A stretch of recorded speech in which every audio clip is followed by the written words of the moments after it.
Hi, I'm Sam Hawley, coming to you from the lands of the Gadigal people. This is ABC News Daily.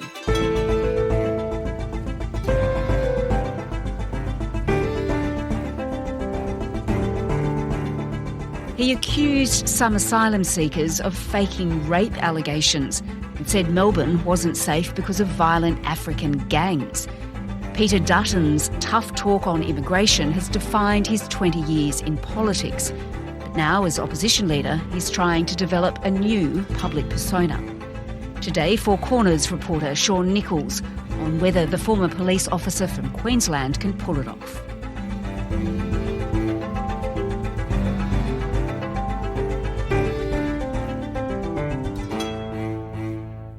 Member for Dixon.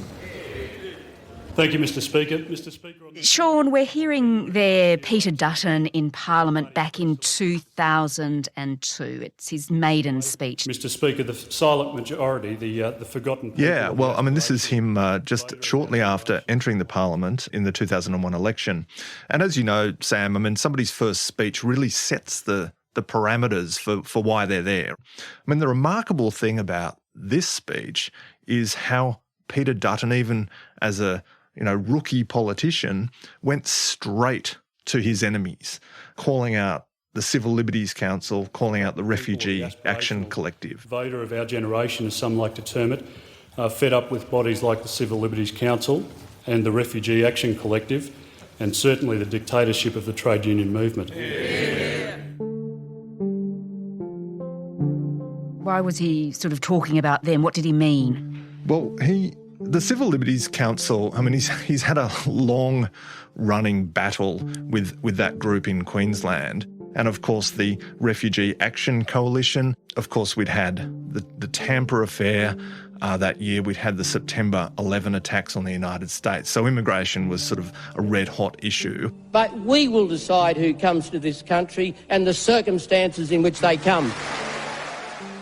We got a hold of some of the leafleting that was passed around by the Liberal Party with his letterhead, basically talking about, quote unquote, illegal immigrants, accusing Labor of being soft on them, talking about their violence. And so most people say that the focus on immigration and kind of like the scare tactics, I guess, undertaken by the Liberals and Peter Dutton in that seat really made a difference to him winning.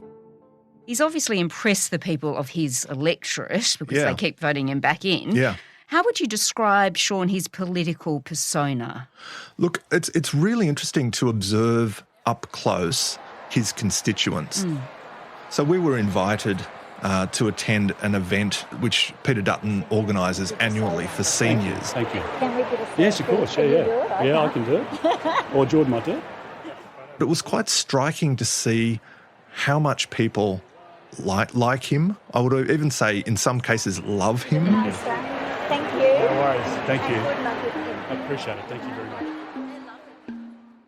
much. It really sheeted home to me the difference between the way his constituents look at him, or a section of his constituents anyway, and the public persona that the rest of the electorate has, which is very much the aloof, hard man, very reserved individual who is best known for making, very, very tough decisions in the areas of immigration and home affairs. The public perception, as you say, that most of the public have, relates, doesn't it, to that issue of immigration? Very much so. Being tough on immigration. Let's have a bit more of a look at that, because he was the immigration minister in 2014. Yes, that's right. And that was a very difficult time in Australia. Manus and Nauru had almost 2,000 people on them, including a lot of children. So it became a very emotional debate that divided the country. In 2017, an independent MP, Dr. Kerryn Phelps, she proposed something called the Medivac Legislation, which you probably remember, which basically sought to change the way asylum seekers detained in those centres were able to access medical treatment in Australia if they needed it.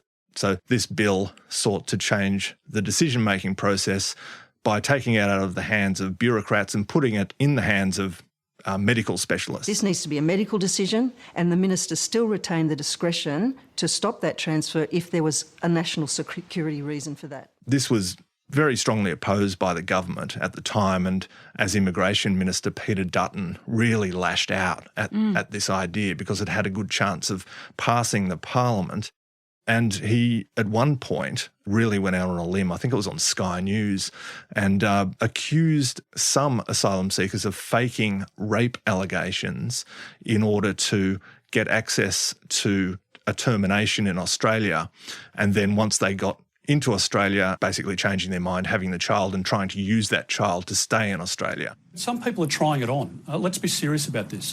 There are people that claimed that they'd been raped and came to Australia to seek an abortion because they couldn't get an abortion on Nauru. They arrived in Australia and then decided that they were not going to have an abortion.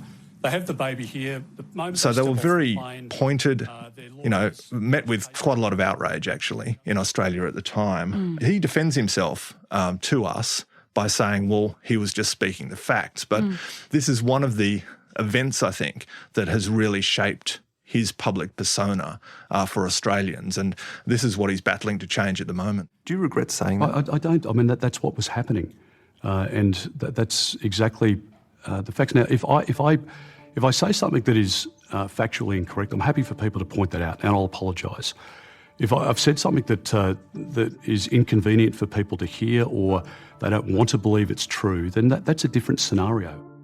Another case that we explore in the program is the 2018 scare in Victoria, where the then Labor state government was under pressure from media commentators over a crime wave that was being attributed to so-called, African gangs.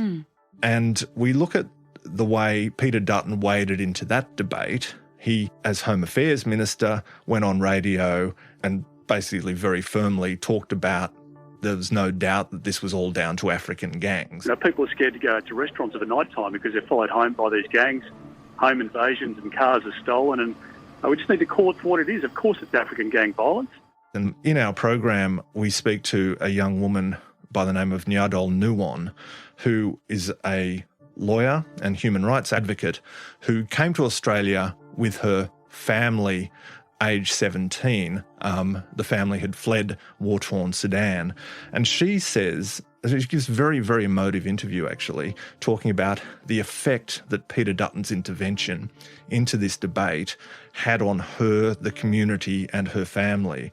You couldn't go to a shop as a person who looked like me without feeling visible and different. People like my brothers being asked whether the car they were standing next to was the one they've stolen because they were now seen as African gangs, or my own mother coming back from a shopping centre and saying I'd been called a black dog. Nicholls has a very, very dim view of Peter Dutton and quite extraordinarily goes on to say she and others wouldn't feel safe in an Australia led by Peter Dutton as Prime Minister. Now, Peter Dutton obviously completely rejects this. His defence was defending his capacity to keep Australians safe. I was the Defence Minister, I was the Home Affairs Minister. I've stopped terrorist attacks from taking place in our country. I've put record resourcing into all of our intelligence and defence agencies to keep us safe. If you look objectively at my record and what I stand for, I think it's a statement that frankly just has no foundation or justification at all. But I thought his response was quite telling and again goes to the way he sees himself as a protector and in particular in this role as opposition leader. But certainly his comments on 2GB alleging sort of African gang violence was rampant in Victoria have not left some people. Sean, I mean, there seems to be this key and running theme throughout Peter Dutton's career as a politician, and it's that really tough stance on immigration, tough stance on border control. Yeah. But he's the opposition leader now, and so he'll really need to do more than that, won't he?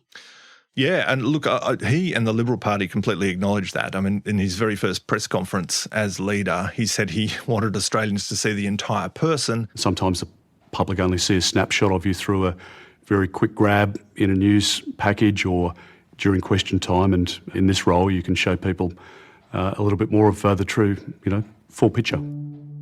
But interestingly, we tried to get him to do some more humanising activities, I suppose, let us into his life a little bit, but he wasn't prepared to do that. And so the way we're looking at him at the moment is around the decisions that he's making as leader, and whether or not, we can detect any change in him in those decisions. Now, of course, one of the first tests for him was whether or not to back the Labor Party's legislation enshrining a 43% emissions reduction target by 2030.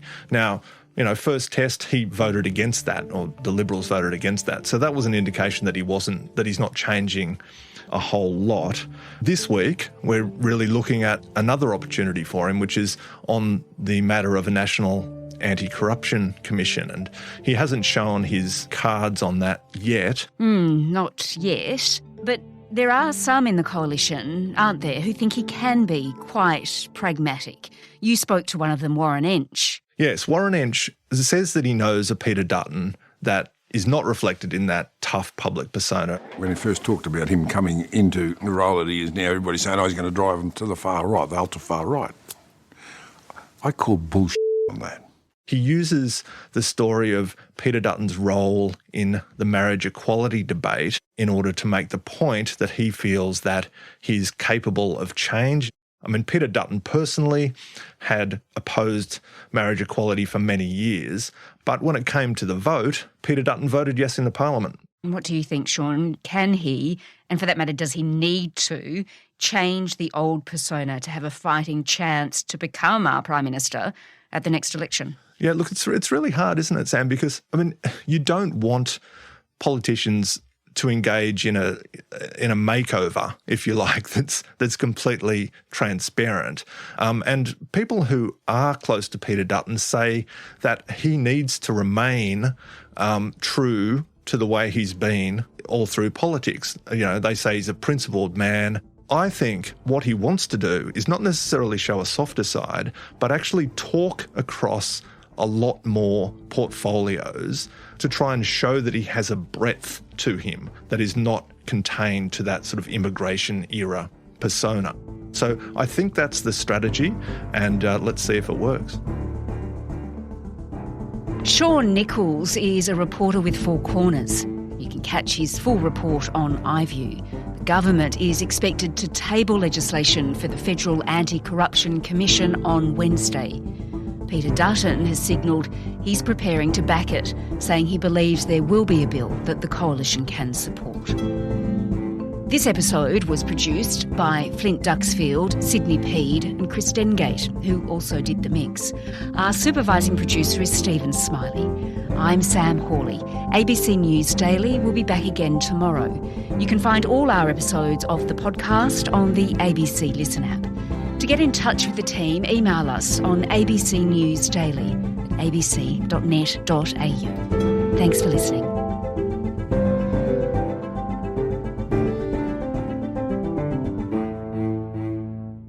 Subscribe to listen to more free podcasts or download the ABC Listen app and stream ad-free.